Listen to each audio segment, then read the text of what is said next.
Hello and welcome to episode 59 of Brews Less Travel, the podcast exploring the best uncharted craft beer scenes across the U.S. I'm your host, Brian, and I'm happy to once again be welcoming back and joined by my co-host for this month, Ben.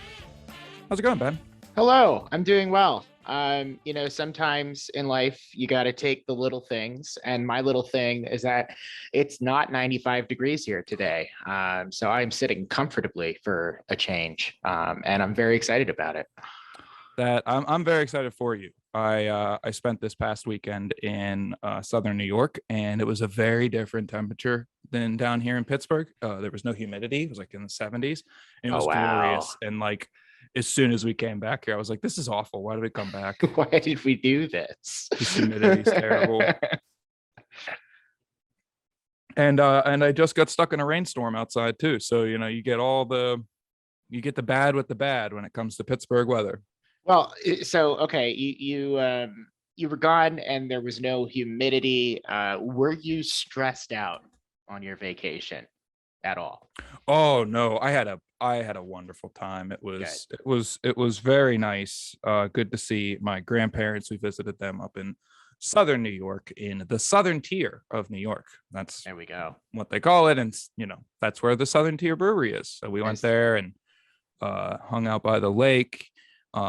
I nicked this sweatshirt from my grandfather. No, he gave it to me. It was very nice of him to give it to me, this vintage penguin shirt. And it still smells like the fire that we burned every night. And that's one of my favorite things about a fire is that post fire smell.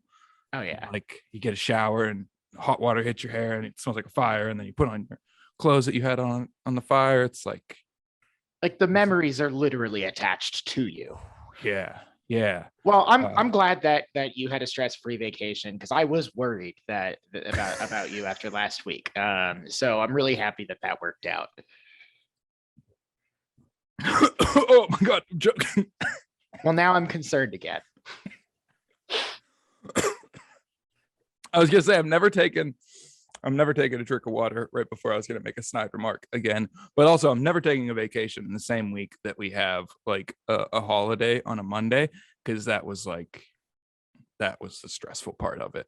Hey, here's 2 days to catch up after the long weekend and also to get ready for another long weekend. So Scotty wants to know if you're drinking moonshine. No, if it were alcohol, it'd be going down a lot more easily. Brian just struggles to drink water, apparently. Yeah, just struggle to hydrate. Coffee, beer, those things that go down easily, but the stuff we're supposed to drink to stay alive. Yeah. Oh, look at you with a copper mug. You like a little metallic taste to your water. Well, that, and as I mentioned, it gets very hot here in the summer, and copper's a great conductor. So great way to keep your beverage cool is to utilize science. Drink smarter, not harder. I think that's the science. There we go. So we're making our way through the wonderful city of Bend, Oregon, and we got a great brewery to feature tonight. GoodLife Brewing Company. Ben and I are going to be enjoying their Bavarian Lager, German Helles style lager, and their Comatose Imperial IPA. Also, great to mention, lots of great inclusions for the beer club members this month, including some awesome stickers from GoodLife, and also this sticker from Visit Bend, this Western Front sticker. So cool. Super cool. Very cool. For the Visitors Bureau to be doing artwork this cool is well, I don't know. I was going to say that's not right. You don't typically see very cool artwork like that from Visitors Bureau. Yeah, the bar has now been set way higher than it was before. Yeah. So we're just going to get right into it with our guest this week. Please join us in welcoming Masson Hart, Director of Beer Sales at GoodLife. Hey, everybody. Hello. Hey. Oh, how are you guys doing tonight? Uh-oh. Well, I mean, I saw you choking on the moonshine, so Here's another one for you. Half of us remember how to drink. I was gonna say I've I mean, Ben, you're talking about how great the weather's been up in Portland, so good for you. It's like 95 in Bend today. But we're a summer town, and summer finally hit about like 2 weeks ago. We got snow, like late snow this year. So we are finally welcoming the warm weather. And speaking of that warm weather, it's time to get into this first crusher that we have tonight. Heck yeah. I almost said, Ben, you want to tell us about this Bavarian Lager? You could share your thoughts too eventually, but Basin, would you like to start and tell us about the GoodLife Bavarian Lager? Well, first off, cheers, you guys. One thing I'm going to point out right now as we all get ready to, take our first sip. I look good for you guys for pouring it out in proper glassware. But one really fun thing about GoodLife Brewing, a lot of people don't know, is we have you can hardly see it right here, but on every can we produce, you get a little heart with a CP for our late brewmaster Curt. So every time you're unaware, but you're toasting to Curt. So cheers, guys. Cheers to that. Cheers. And then Bavarian Lager.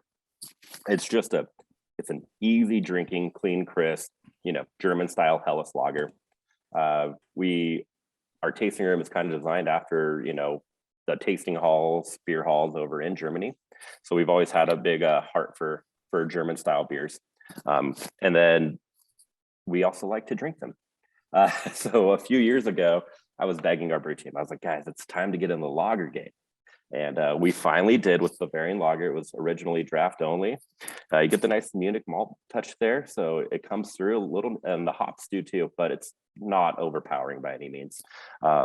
We started canning this beer a couple years ago, and we actually just had to change the can design slightly because the TTB thought it was too confusing that we didn't have product of the USA on the can, because apparently this is exactly what they're tasting like over in Bavaria. That's what the TTBs getting their business up into is, hey. It does also say Bend, Oregon on it. Did that not clarify it enough? Guys, you're talking to the director of sales. My actual title is Director of Beer Sales for two reasons. One, they just wanted to hyphenate the BS part of the job, and because part of the job is BSing, and the other part is how much BS you actually have to deal with. So that's just it. Fair enough. No digs to TTB. We appreciate and love you guys, and appreciate you constantly approving new labels for us. But just one of those little quirky things that not a lot of people know. So, well, with that, could you tell us about your first experience with GoodLife, and then how you came to work for the brewery? Oh, absolutely.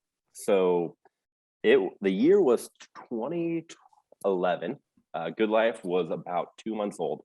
They had just opened the doors. My wife and I are from Santa Cruz, California, originally. Well, she's from Santa Cruz. That's where I met her. So we were up here visiting town. Had just turned 21. That time, no one judge me, please, but I liked my Black Velvet whiskey and PBR. I was a young musician, so that was it for us. Cheap and affordable. So when I first came to Bend, Oregon, I hopped around to every different brewery I possibly could with my father-in-law, and it was a great time, great experience. But I just honestly could not wrap my palate around all the IPAs and pale ales I was drinking. So after about 5-6 different breweries, we finally stumbled into GoodLife. Now, we did live just down the road, so we were visiting, just up the street, rode our bikes down. It was just my father-in-law and I. The plan was to come in for a growler, and we sat down at the bar, and one of my owners was actually working behind the bar at that point in time, again, being just a couple months old. She asked me, well, what type of beers have you been drinking? And I said, well, I've been trying all these IPAs and pale ales, and I just picked beer based on the color. Again, had no idea what I was looking for. I grew up near Chico, California myself, so the craft beer that I grew up with was Sierra Nevada Pale Ale, and sneaking my dad and stepdad's Sierra Nevadas. And man, I wish I was a beer fan back then, because I took that brewery for granted. I love it now. But long story short, we're finally at GoodLife. Bartender Katie, one of our owners, she goes, well, I think you just might have been trying the wrong styles. So she pours me a tall pint of Passed Out. Passed Out is our winter seasonal. It's about 8.5%. It's amazing. Well, when we first opened, it's closer to 10%, hence the name. passed out. In my first sip, I was just in love. I was like, oh my gosh, yes. The richness of the malts, the chocolatey notes, the slight espresso coffee vibe. And I was hooked. And then at that point, we're like, well, forget the growler. We're just going to have a couple pints. So I pursued to have, 4 pints with my father-in-law and got up the encouragement and kind of asked him for my now wife's hand in marriage. And we've been married for going on 11 years. We've got 4 kiddos together. So that beer has a special place in my heart. Same with the brewery. Wait. And I started, yeah. So you drank those fabled first couple pints and then immediately proposed to your wife? Well, didn't just propose to her right then and there, you know? Okay. But that was kind of the moment where I knew this is it. We're done, And we were up here visiting with the family anyways. Okay. Her family is from Santa Cruz. They had just moved to Bend, Oregon. My wife actually spent a year in Bend before we met in Santa Cruz, living as a live-in nanny. So she was familiar with Bend. They had always vacationed up here. Their grandparents were from here originally. And then, when they retired, they moved to Bend. And then, after the housing crash of 28, pricing in Bend was extremely affordable. Like, well, let's go to Bend, Oregon. And so they moved up in the summer of 2011, and my wife and I followed in the summer of 2012. And Nice. then, I've been working for the company for going on 7 years now. Started off bartending, managing the bar helping manage the bar.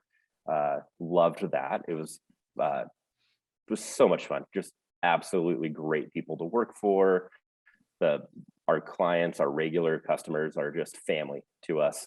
And then, I worked my way into the sales side. And so I spent my first 2 years in sales as a outside sales rep. We call them regional sales managers, because you're more than a rep. You're managing markets and regions. So spent 2 years, a little over 2 years in Eugene with my family doing that. And then in the summer of 2019, I accepted the Director of B.S. job with the company. And I've slowly kind of taken on a lot of the marketing as well. And it's been fantastic ever since. So I've got so many stories of my kids running around in the pub, before the expansion, and looking out those first windows. I've got pictures of my oldest son, who's almost 10 years old now, looking out the glass windows that you guys can kind of see behind both Brian and Bend, and that overlooks our brew system. And I've got pictures of my, like I said, my kiddo when he was just a few months old, kind of being able to pull himself on the ledge and looking out. And I tagged it on Instagram, future brewer of GoodLife Brewing. And now he goes around and picks up all the rocks off the lawn and puts them back in the rock piles, and so he kind of works here already. Accelerated pace. Perfect. Speaking of that outdoor lawn and that cool outdoor area, we had planned questions here, and you told us something right before we jumped on to start recording here that we can't go any further without talking about. So we got to bring it up. Yeah. Do you want to share the big news that you told us right before we came on here? All right. Well, so if you've ever been to Bend, Oregon, or if you've ever visited us in Bend, we do come summertime, we work with a local radio group, and we bring in some national acts. So you see behind me, I've got a Pepper concert poster. We have G-Love come and played, where we got our collaboration with. But today was just announced, and I was having a quick beer before I hopped on this call with the local promoter, and we are getting Sir Mix-a-Lot coming September 3rd for the 30th anniversary of Baby's Got Back. So it's quite a fun little venue, because it's honestly, I think, the only venue in the United States that has a brewery and a dispensary on property. Things are legal in Oregon. I'll leave it at that. But it gets fun. Would not know Sir Mix-a-Lot's coming. Anything about that. No. Never. Conveniently located amongst other things. Other great things. Straight across from where the concert will be held. It is. We also have a fantastic bike shop, the upcyclery. We are right next to Stand on Liquid, paddle boards, and that turns into like a ski and surf shop or ski and snowboard shop come wintertime. So we really do kind of just encompass the good life in the Century Center, where we're located. Yeah, let's just jump further into that. There's like the Ale Apothecaries right around the corner. The great lager bar Prost is right there. And the number of businesses you mentioned. What is it like to do business in such a great neighborhood that's in an already great town? You know, it's a lot of fun because we love our neighbors. We are actually, one of them was just running over into the pub quickly to grab a quick 6-pack for Shifties, you know, and but it's a lot of fun. We do try to work together as best we can. When we first opened up our doors in 2011, it was actually the two people who were vying for the spot was us and then your previous guest and one of my former employers, Crux Fermentation Project. We were both trying for the same spot, and it worked out for Crux as they have just a phenomenal location, and it worked out for us because we went straight into a production brewery. You know, we're in just about 20,000 square feet. So when we opened up in 2011, we were the biggest startup craft brewery in Oregon at the time. And we all because of our neighbors. We're in the heart of the West Side, so we're in a good walking distance to a lot of people. And like I said, our neighbors and us, we all try to collaborate in ways and try to help each other out any way we can. So it's a lot of fun. So focusing back in on your tap room specifically, what's up with the special shape of your tap handles? Yes. So our tap handles are actually, they are designed after the Descender hook, which is a climbing tool. And yes, so it's designed after the climbing tool. One of our original logos, our original logo outside of the word mark I'm wearing, is the sticker that you guys are getting in your beer box this month. And that is a mountain hop. So if you turn it upside down, it's a hop, but it's also a mountain. So, and Descender happens to be the name of our Staple Point IPA that we've been brewing for 11 years, Descender IPA. So that is the unique shape of all of our tap handles. And pretty simple, but it's a cool question. And a lot of people don't get it. And they're like, I don't understand. I was like, I'm not a mountain climber. We have great climbing in town, but there's so many things to do.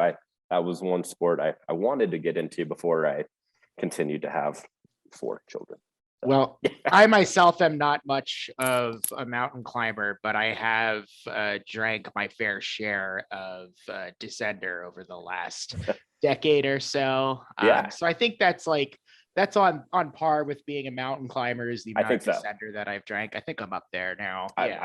Then me and you are the same, man. And you're basically Alex Honnold. Tommy I Caldwell. was gonna say, but Adam Andre, I don't think they use those tools, right? Those are free climbers, right? So, well, I mean, if we're gonna turn it to climbs less traveled, sometimes Alex does free solos where no gear, but they'll also do crazy be smart about it. Climbing where they're using gear and protection, and they'll definitely use Descenders. I'm gonna try my hardest not to nerd out about climbing and just move on to the next thing, because I am not a climber, but I think it's one of the coolest things in the world. When we first moved here in 2012 and having Smith Rock State Park right there, it's phenomenal mountain climbing. So I did some bouldering and things like that, but I just never got into the full sport, and where I'm now, it's just a little too busy to get there. So one of these years. For those that don't know, Oregon is often credited as the birthplace of a specific type of climbing known as sport climbing, and type of climbing that really propelled climbing into mild popularity through the 90s. And it's so still prevalent there that my Uber driver, who was like a 60-year-old gentleman, was like, oh yeah, I'm an alpinist. I've done about 300 climbs in my life, and was pointing out the peaks in the skyline that he had hiked and climbed, and all the different expeditions he had done there. Oh yeah. And it was honestly one of the greatest Uber rides I've ever had in my life, from the airport up in Redmond down to Bend. Right on. I like looking at those things on Google Maps, toggle the topography settings. That's about as close as I get.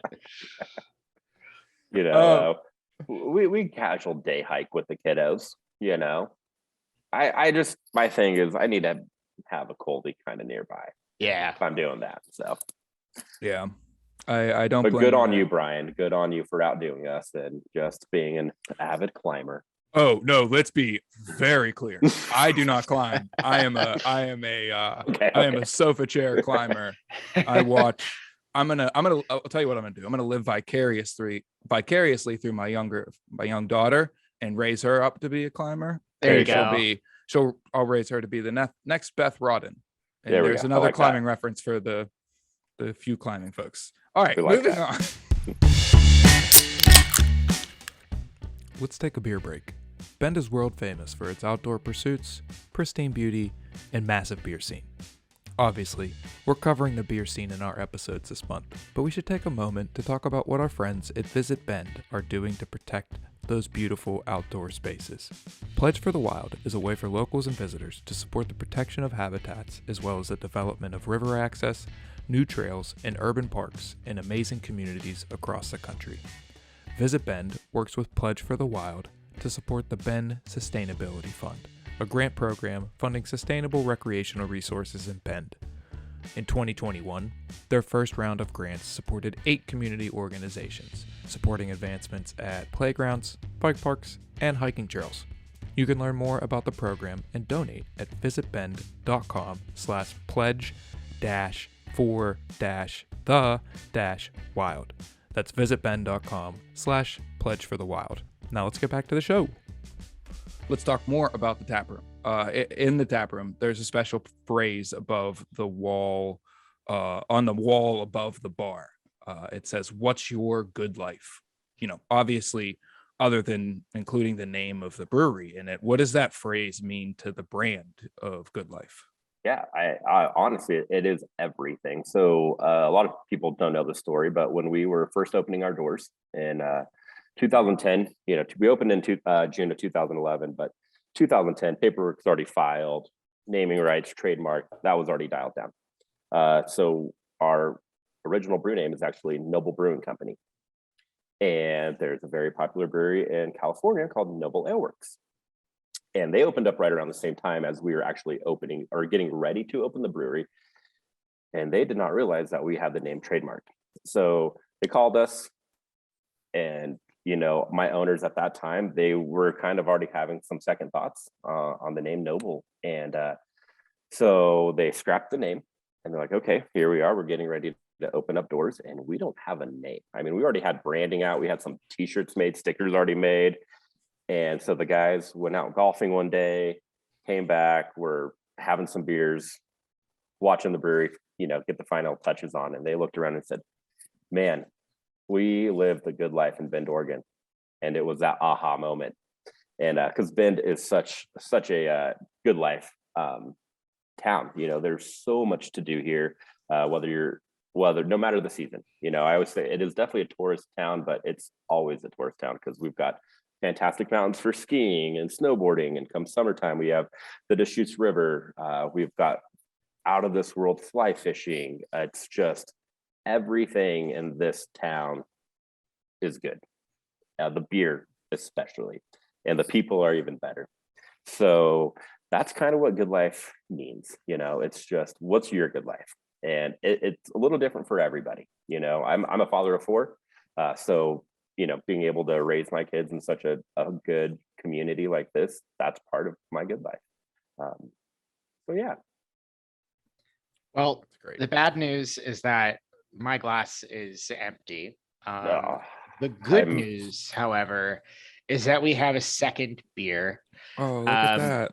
It's called Comatose. I have a lot of my own personal stories about it. It's an 8.5% behemoth of an Imperial IPA. But Mason, I was wondering what you could tell us about this beer as I pour myself a glass of it. Oh man, Comatose double IPA, Imperial IPA. This beer means a lot to me because when I first got into sales, we only had 2 canned beers. A quick fun fact: we were the first brewery in Bend, Oregon to can our beer. We always wanted to can our beer because of our name, Good Life. What do we do in good, you know, outside? We're always, as I kind of talked about earlier, Ben, You're always going out. I always want to have a coldie with me. Cans travel and they recycle a lot better than glass, personally, especially to us. We float the river all the time. And there's so many times where you would see people, and the later 2000s, before the can craze really hit, who would drink a great bottle of beer and they would sink the bottle. Well, cans were kind of more of a, all right, it's easier to pack your trash in and out. And so when we decided to can up Comatose, our biggest thing was it is 8.5%. So what do we do if somebody goes home and drinks a 6-pack? And we said, wait, half of our great ideas have been from drinking 6 pints of Comatose. So they're getting a few less ounces out of that. That's how we have a collaboration with one of our great neighbors, the El Apothecary. That conversation and that collaboration was started with getting John and Curt at the time, little day drunk on some Comatose. It's a big beer, but the thing about that beer is it's dangerously smooth as you're tasting. At 8.5%, it does not drink like an 8.5% beer. It certainly does not. The IBUs are up there around the 95%, but again, those double IPAs, they hide it really well, and Comatose does. You get a lot of tropical notes on that beer. That beer always takes me away to the beach, is what I say about that beer. So yeah, it's dangerous, and I'm going to join you guys. I'm going to crack mine right now. I have I got into craft beer as like a hophead. I got in through Sierra Nevada Pale Ale and Dale's Pale Ale, and with New England IPAs and the haze craze kind of really taking over the IPA market. Double IPAs in a lot of cases have become these really overly sweet and, in my opinion, not as enjoyable as the old classic ways. And like this melds that perfectly. It's soft, there's juiciness to it, but there's a bite. But it's not overwhelming bitterness, and the fruit aroma that just jumps out of this glass. You would swear that this beer was fruited and conditioned on pineapple or lemon or something. This is wonderful. Well, thank you. None of my doing. I cannot praise our brew team enough. Tyler West, our Director of Brewing Operations, Andrew Camarno, our head brewer, they've just have done a great job. This is one of Curt's original recipes. And it was always a favorite when I was a patron. Again, being basically, I call myself a regular from day one, although I was maybe 60 days late to the party. But I remember when Comatose first came out on draft, there was no growler fills allowed because they couldn't keep up with it. And it also, again, we was closer to 10% before we decided to can it. So we wanted to bring it down just a little bit more. But yeah, the perceived bitterness is it's really mellow. One of my favorite things about that beer is when a lot of people come in and they go, I don't like IPAs, I don't like this. And if they don't, so we'll give them a little sample of Comatose. I'm like, oh my gosh, that's phenomenal. Like, that's a double IPA, 95 IBUs. It's just, it's the malts and hops and how it's brewed, so. Well, this is a beer that in the before times I would frequently take to parties and house shows. And it would disappear very quickly. The house shows specifically, a lot of things would wind up disappearing, but that's a whole other story. And with that, I just wanted to ask you, I'd read that you previously worked in the music industry. What do you think is something breweries could learn about atmosphere and experience from the music industry? And Ben, great question, especially as our brewery was kind of founded on the love of Pearl Jam. Music brings so many people together. There's, you can be listening to the song next to this guy who is 40 years older than you. I've got tattoos, and these people, whatever it may be. Music brings people from all different walks of life together, and so does beer. But I feel like not every brewery thinks that way, or I'm not trying to say that, but there's a lot that we can learn from it. You always have to, in the music side, you always got to prepare for the unexpected.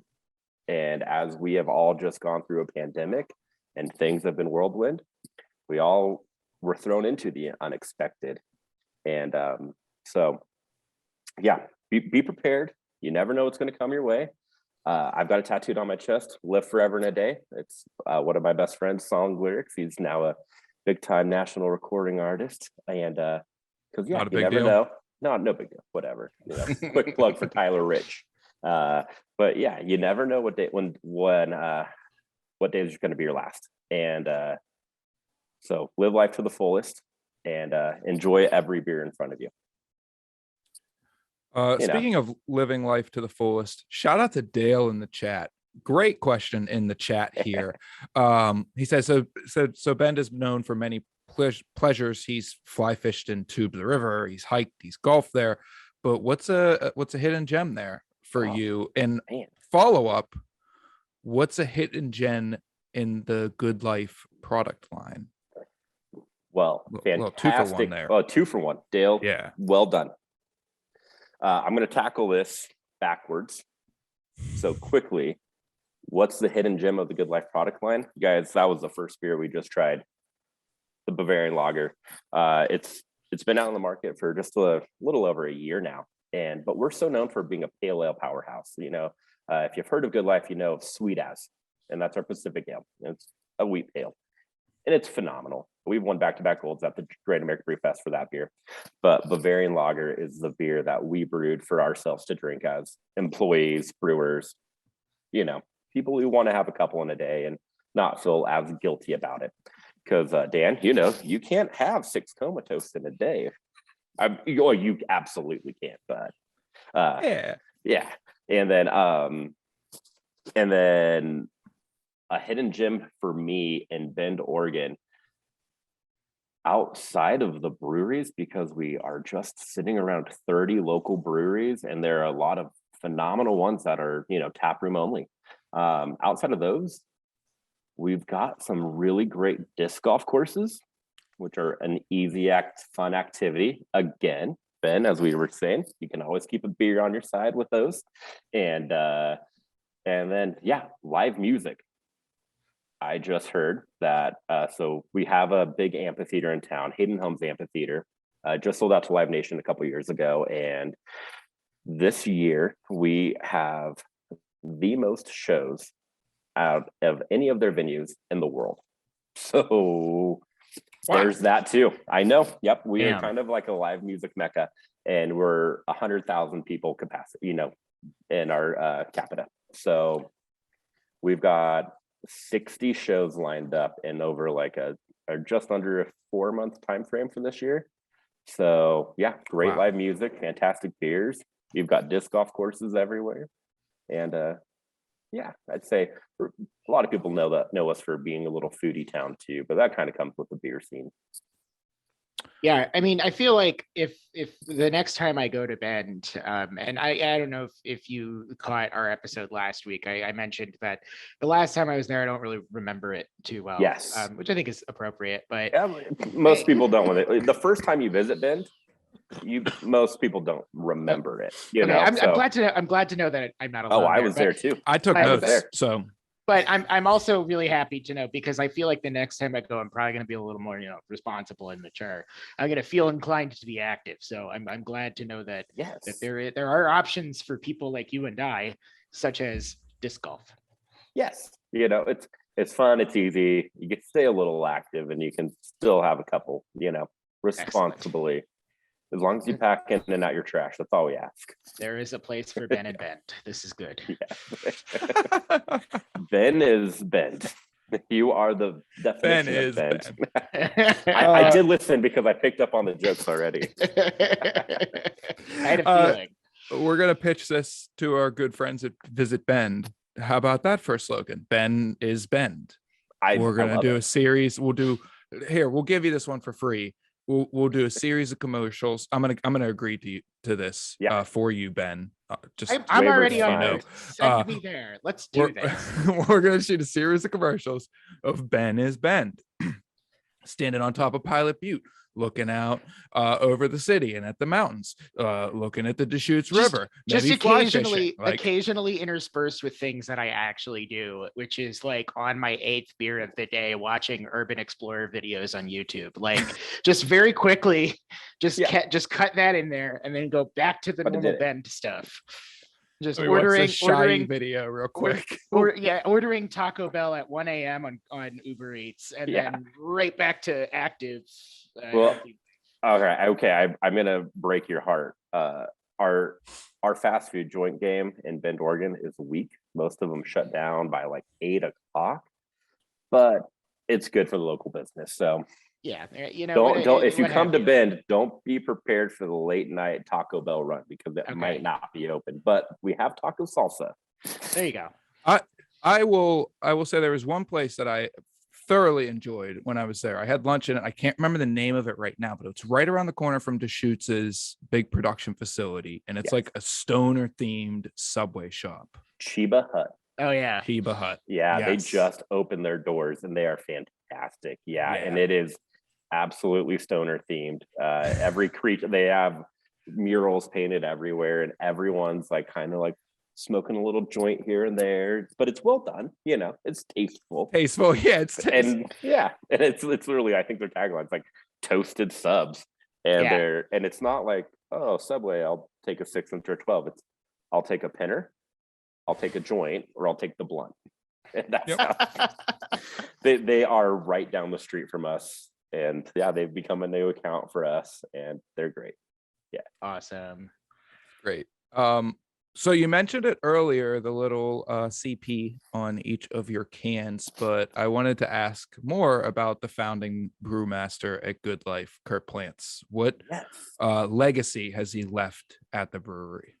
Man, outside of that laugh, where Curt had just one of the best laughs in the world. It was deep, and we all try to replicate it from time to time just to remember. But Curt was just one of the nicest guys in the world.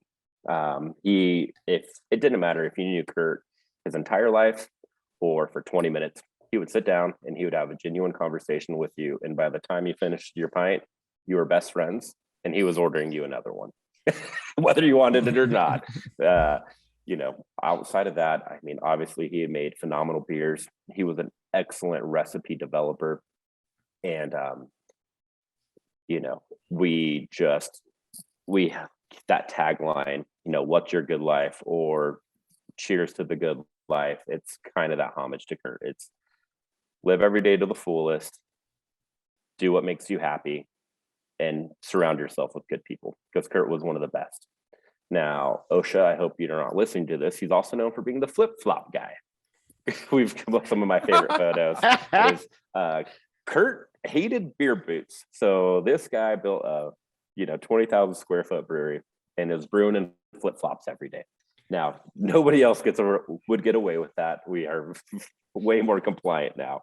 But that was a huge thing to us. And we have a beer on tap right now called Flip-Flop Blowout.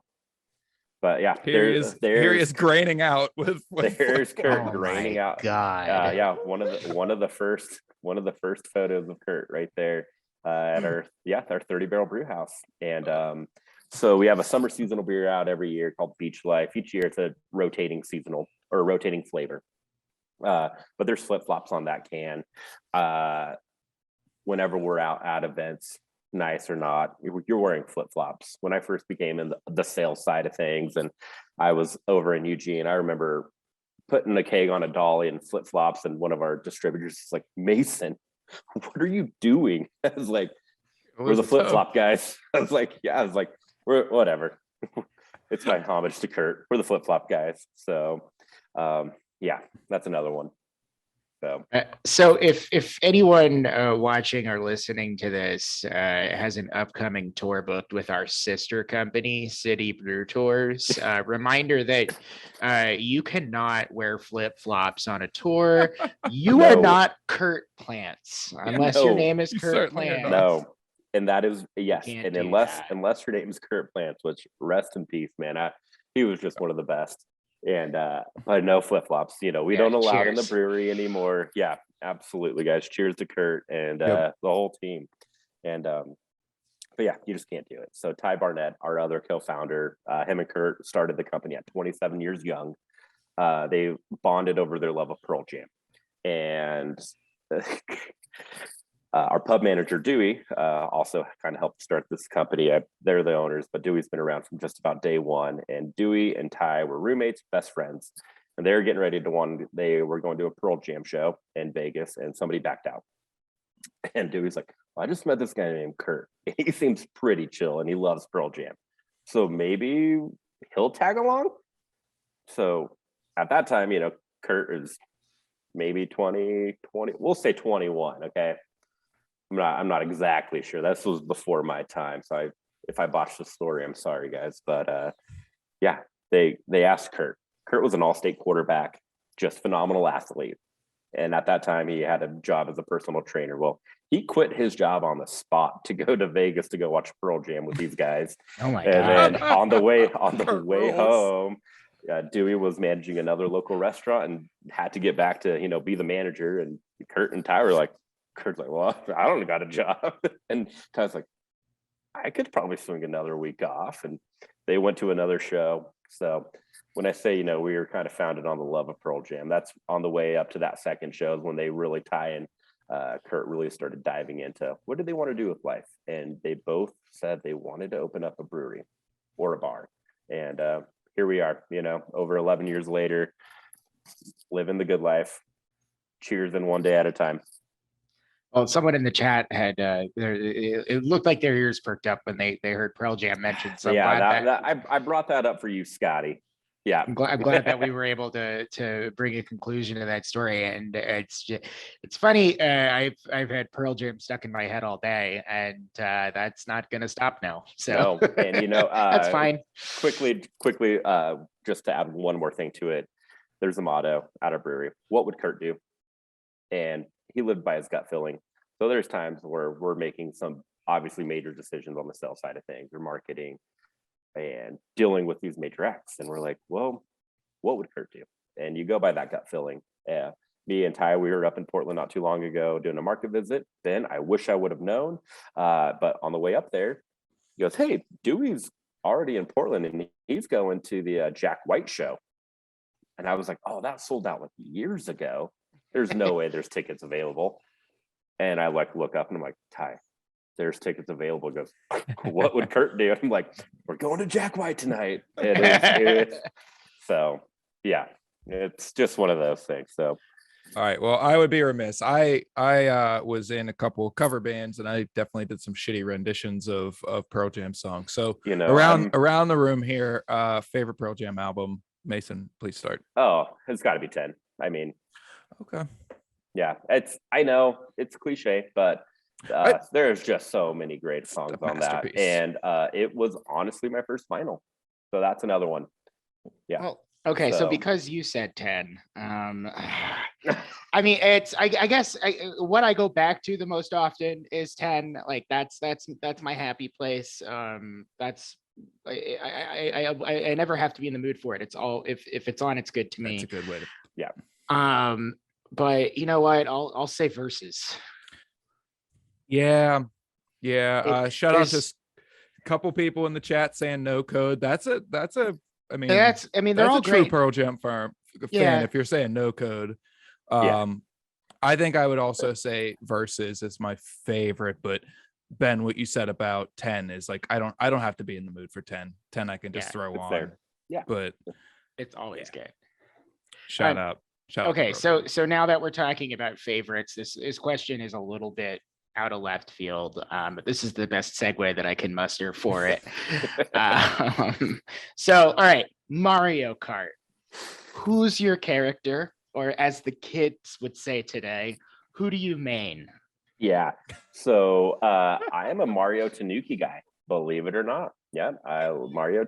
Well, so it depends on what Mario Kart we're talking, right? Nintendo Switch, Mario Tanuki. Okay. All day long. I don't know why, but I like him. Okay. Now, if we're going back to like GameCube and 64, the real things that we really grew up on, Luigi, because I always wanted to be tall and skinny, and I was always, we really are the same person. Yeah. I mean, I'm 6 feet tall. I'm glad nobody can see, but yeah, me too. I never talked about it. I'm absolutely 6 feet tall. I just wish I was taller. Yeah, I wish I was taller and maybe a little thinner like Luigi. Exactly. But honestly, I grew up with older brothers who kicked my butt in Mario Kart, so it really never mattered until I started making Mario Kart events for the brewery. That was your that was how you got back. That was my payback. The ultimate vengeance plot. Yeah. Oh, Brian, what about you? Yeah, Brian, who do you play as? So here's a funny story. I didn't have Mario Kart as a kid growing up. For some reason, we had Diddy Kong Racing, and Dude, yes, I love Diddy Kong Racing. Yeah, that was a great one. It's good, yeah. It's solid. I mean, there at that time you weren't able to choose different vehicles, right? Yeah. So that was fun. Diddy Kong was fun. We were a strict Sony PlayStation household growing up, so we didn't actually have either of those.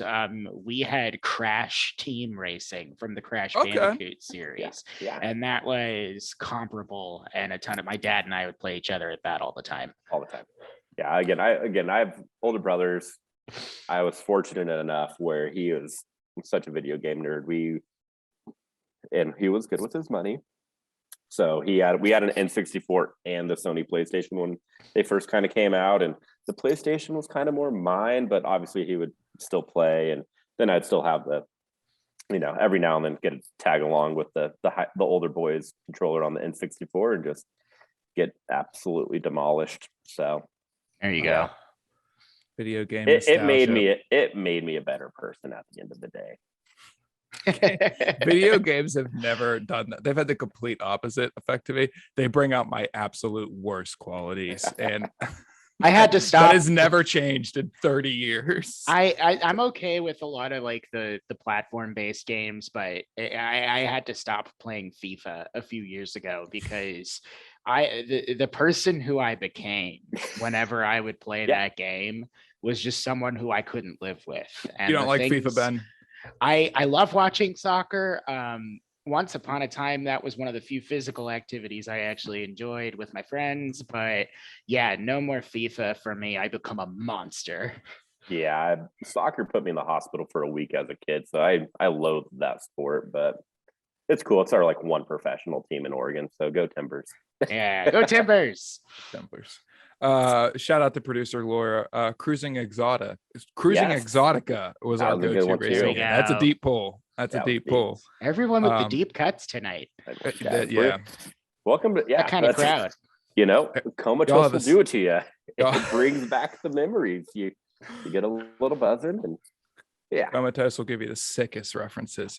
So I didn't realize this when I was asking the question earlier, but Dale kind of spoiled our question of what do you wish Ben was more well known for with his hidden gem question. So obviously you shout out to the disc golf courses and shout out to the music scene in Bend. Is there anything else people should know about Bend that we haven't touched on yet? I kind of brought it up earlier too, just full of great people, but Bend, Oregon is just, it used to be a little, we're growing quickly, but it's just known for great people. You can go to the bar, and when you sit down and ask somebody like, how's your day? Like, they genuinely mean it. They're not just trying to make small talk. Growing up in California, my first job in Oregon was at Starbucks, just kind of continuing on that path. And I remember seeing a line out the door one of my first days at work. I'm like, why is the cashier having this full-blown conversation? Like, let's go, right? And they're like, no, man, we're slow. We like to slow down here. We genuinely care about our customers and how they're feeling. And so I just love people to know that, it is a good town, and genuinely people are pretty amazing. Don't get me wrong. Any town you go to, you deal with some nonsense, but yeah, we've got some pretty nice folks around here. Having just about 30 local breweries, we're all friends. Sometimes we all run out of an ingredient here or there, and we go, hey, I got you this week. If just get us that bag of grain or malt back on the next, and we genuinely all just kind of care about each other. So shout that out. And we don't talk about the 300 days of sun a year that we see. Oh, the fantastic again, skiing, snowboarding, the river sports. Oh man, we've got lakes all over. And one thing, and Ben kind of talked about it on last week's podcast. It's a treacherous drive to Bend. We're an island town, believe it or not. We're the high That's a desert. good way to put it. Thank you for validating that, because there were a couple people in the chat who were disagreeing. And so thank you. But continue. Yes.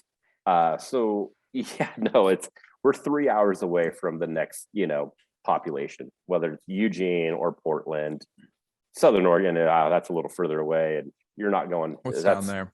Up Medford, but then you got to cut over. That's about 4 hours. So we really are about 3.5 hours away from, the next civilization.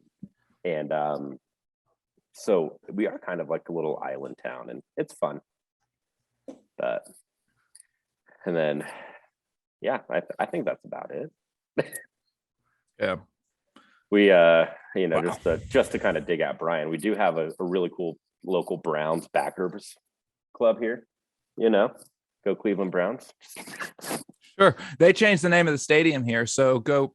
No, I'm not going to say that. I'm not going to say that. Oh man, but, no, we're all. We are not in this household. We are not pumped about Acrisure Stadium. Let me tell you what.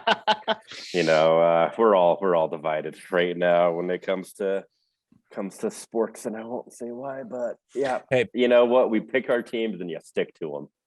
Penguins side Malkin last night, so Hey, I'm there you fine. go. I'm There you good go. with that. Yeah, Dale says, "Oh my God, that's what they renamed Heinz Field to." Yes, they named it after an insurance broker from Michigan. It makes no sense. And again, I'm sorry for everybody that we're going to turn this into Brian rants about Pittsburgh, and no one else cares about it other than Brian. But yes, that's what they did, Dale. It's making my day, so I appreciate it. All right.